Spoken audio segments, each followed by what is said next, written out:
Welcome to Chasing Tents, everyone. My name is Abhi. Thank you for joining me. A very happy St. George's Day to you if the video goes out on the right day. Also, I hope everyone's safe and home and also appreciating your local medical staff.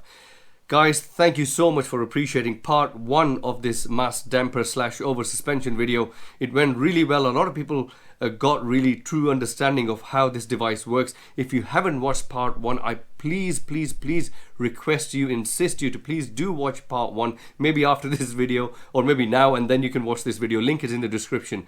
Now let me do a quick 60-second recap and tell you all about this, and so you'll kind of get where I'm going at. Now I've actually got this device in my hand, so thank you to MVM Performance, fellow subscribers, and they've also got a YouTube channel, so do check them out in description. They bought this from Road Race Performance Shropshire, who are at the moment giving 15% off. Check description again. So this is the over suspension device.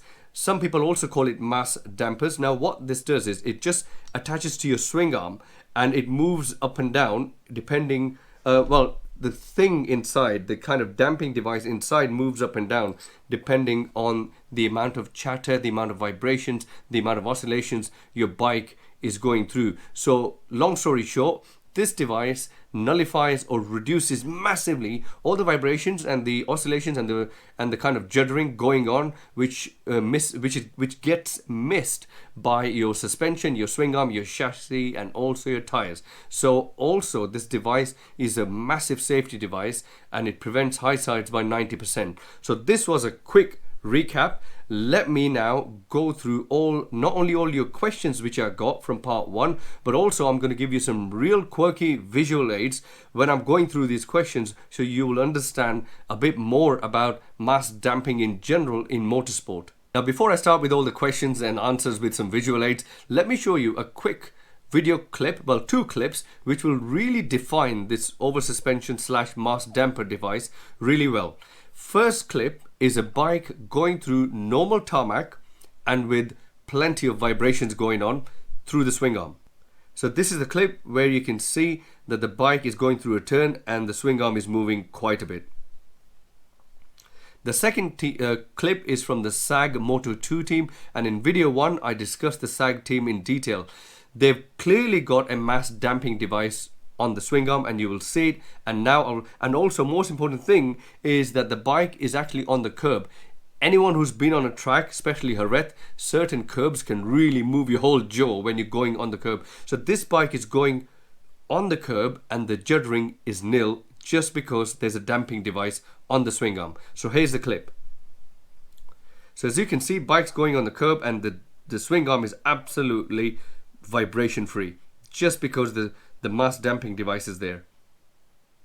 So I just wanted to show you these 2 clips to really kind of summarize this damping device even before I start with the complicated questions. So let's start. Question number 1. A lot of people said to me that you are showing this device working really well on the swing arm, but you also gave an example of a Ducati where the damping device was actually in the salad box device, which was cold. So why is that? Why have Ducati got the damper in that salad box and not on the swing arm? Now Ducati's case is a very curious one. There are 2 things going on here. Let's discuss the mass damper aspect. That's number 1. And number 2 is the aero aspect. So mass damper. Why Ducati have the mass damper there and not on the swing arm? Let me tell you, a team will put dampers where number 1 the rider tells them, number 2 the sensors on the bike will tell where the vibrations are. So depending on that, they will put the damper there. So let me show you a quick clip and you will see what I'm on about. So in this clip you will see the tail of the bike is moving all over the place. So as you saw from the clip, the bike was moving quite a bit. Now imagine if you are the rider, all that moving thing can really disturb the bike. So that's why Ducati put a damper there. Now Ducati are very clever. They use 2-3 different types of dampers. Not only they use up and down devices in the front, and you can't see them in the front because they are covered by the front aero, kind of the mudguard, the fender Americans call it, but yeah, the mudguard, the front mudguard covers the damping devices. And you know what, this is still such a huge secret in motorsport. No one, except for Moto2 teams, no one's really gonna show these dampers out loud. You know, Ducati tried their level best to hide them, but because of this crash.net video, we saw that the Ducati were hiding something in the back of their salad box device. Now, let me decipher this so you understand what I really mean. Now, Ducati can have two different types of dampers in the back box. Number one, an oscillating one. Let me give you a very good example of this through this visual aid. Now here you see massive oscillation going on. Unbelievable. Now this gentleman will turn the spinners on and the oscillation will completely disappear. There you go, absolutely smooth. Nothing at all. All that sideways movement is gone. Another two kinds of example with Ducatis are using is sideways one and also magnetic one. So let me give you two quick visual aids about this as well so the doubts are clear. So here we see this long metal thin scale and there's a little weight at the back and someone hits it with a hammer and it's vibrating like crazy. Now a magnetic damping device will be put in here and this will really sort out all the chatter. Here you are, no chatter whatsoever. So sometimes you see two round devices at the back of the Ducati salad box, and this came after 2017. So these two round things are these magnetic dampers they've got at the back of the bike. And let me now tell you another example which Ducati used in 2017. This is the sideways damping, and NASA used this in many of their space shuttles, but bigger versions. So in this video clip you will see what I mean. So as you can see, this thing moves from one side to the other, very smooth motion, but this kind of damps out any kind of vibrations or chatter.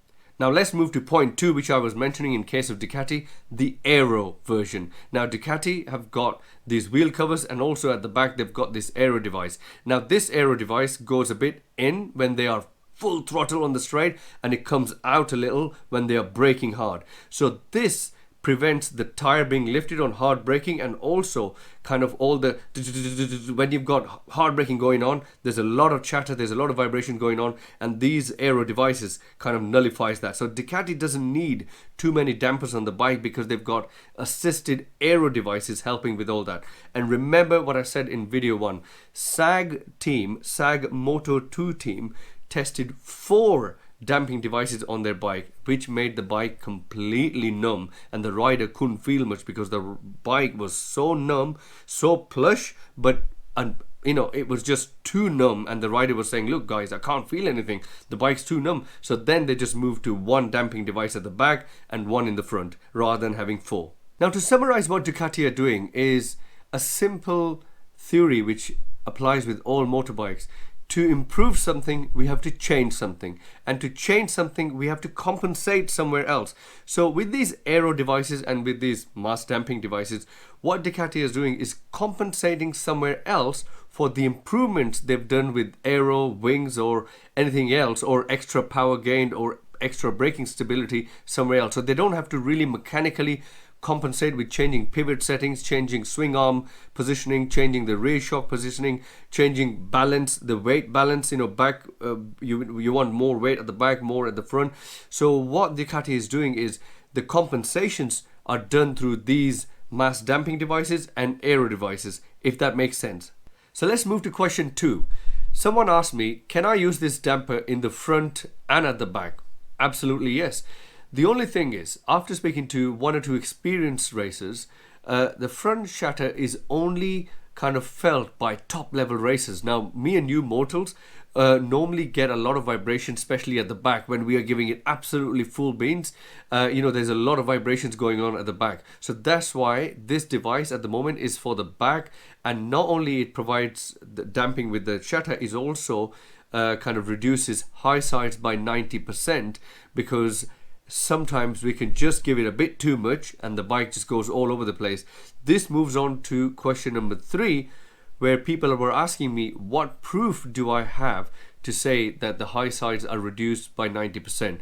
Now, this device is run by the Barni racing team in Italy, riders Michele Pirro and Michael Rinaldi. Top level MotoGP tester is this Michele Pirro guy. You might remember him from a massive kind of brake high sidey thing he had at MotoGP. So he's the guy who's the rider for the Barney Racing team.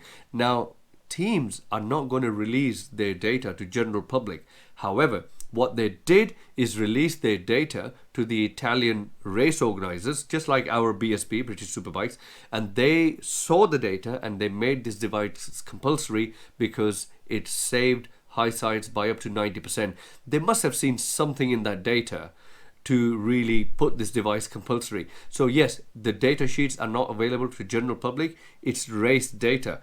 Come on, everyone knows motorsport is super secretive about these dampers. No one's going to release their data out to general public. However, after speaking to the people who actually make the mass damping device, data will be released to general public soon, but not at the moment. Now, let's move on to the next question. Now, next question is quite valid. Is this technology great for the road? It absolutely is, because like I explained in the first video, the main objective for this mass damper is to give you better contact patch for the road, and most importantly, improved balance, cuts out all the vibrations and improves stability.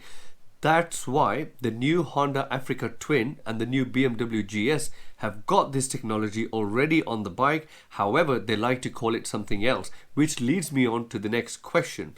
Why don't manufacturers already give these dampers built into the bikes?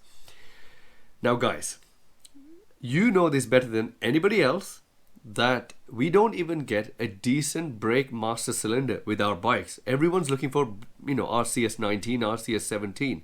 So do you really think the accountants who actually make the final decision on products will actually let these items be on the bike? The bikes which actually really need this are the touring bikes, and the new ones have actually got it. But like I said before, that they are electronic or hydraulic. Also, every company like to call it differently, because every company like to have a unique selling point. When you go to the showroom, they like to call it, let me see, Honda Dynamic Drive Technology or BMW Cloud Drive, because they want to have a USP for you to buy their bike, and they can then say that they've got this technology, patent technology on their bike.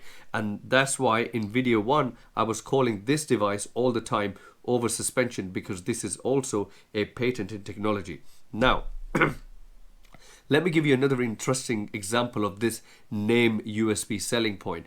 Honda's new Fireblade has got a electronic aid called torque control. You know what torque control is?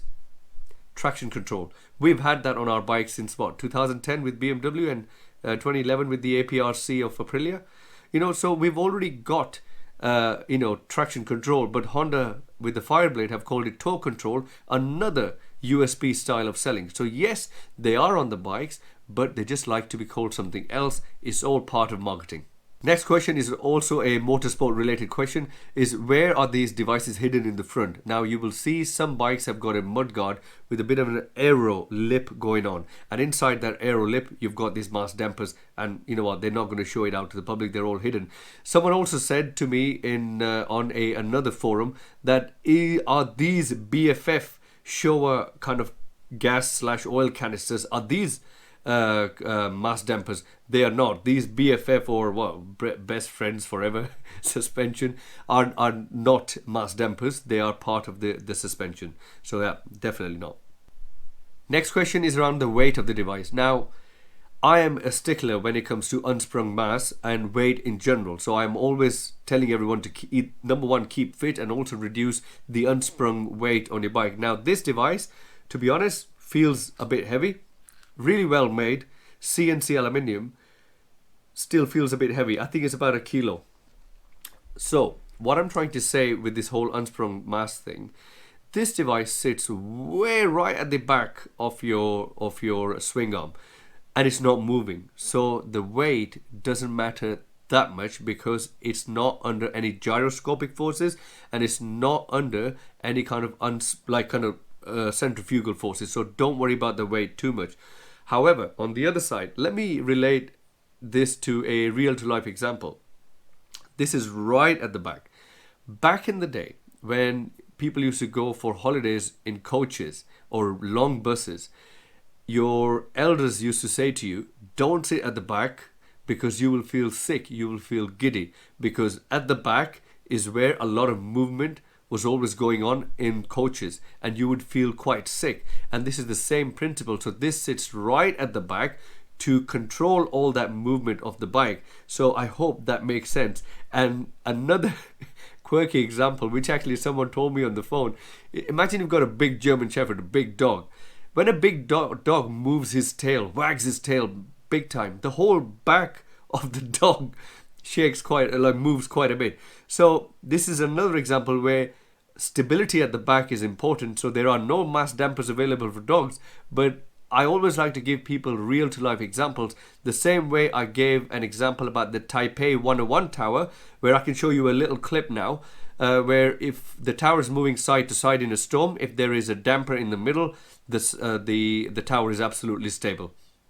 So I always like to give people quirky examples, but these examples make sense because if you're not going to think about these real to life examples, you're not really going to understand the physics behind the device. Final question someone raised was around price. Now this is around 350 odd euros. Now, yes, you can get 15% discount through me using that code in description, over 15 through Road Race Performance. However, if you and someone was saying, oh, even for 300 euros is too much money, what you got to think of, there's no one else, number one, making this device in the market. It's first time available to the public, and the quality is next level, and the technology which goes inside this is next level. And you're not going to get something like this for like, what, 100 euros or something. Someone's worked really hard to get this device out in the market, you know. So there's a lot of work which goes, and I was speaking today to the actual main chap at Supreme Technologies, Nicola, and he was saying it's taken him years to get this product out. So we got to respect that as well. So I think the price is definitely justified, but like I said, you can get about 15% discount through just go in the description. Now guys, I really hope you understood this part 2 of the video. I wanted to show you some gyroscopic examples, some sideways examples, some examples relating to road and track, and I'm not going to make another video on this. So I really hope you understood this device really well. It is worth having. I really think if something saves you on the track by having a massive high side, and the high side can cause a lot of damage to yourself and the bike as well. So I think just for that, this device goes a long way. And guys, if you've got any other questions, please don't forget, you can comment. You can also email me, chasingtents@gmail.com, or you can also using social media, which is in the description, you can also follow me. Thank you guys, thank you, really appreciate it. Thank you for subscribing, thank you for liking my videos. I'd be really grateful if you haven't subscribed. Please do subscribe, and please do like and comment on this video. I'd be really grateful.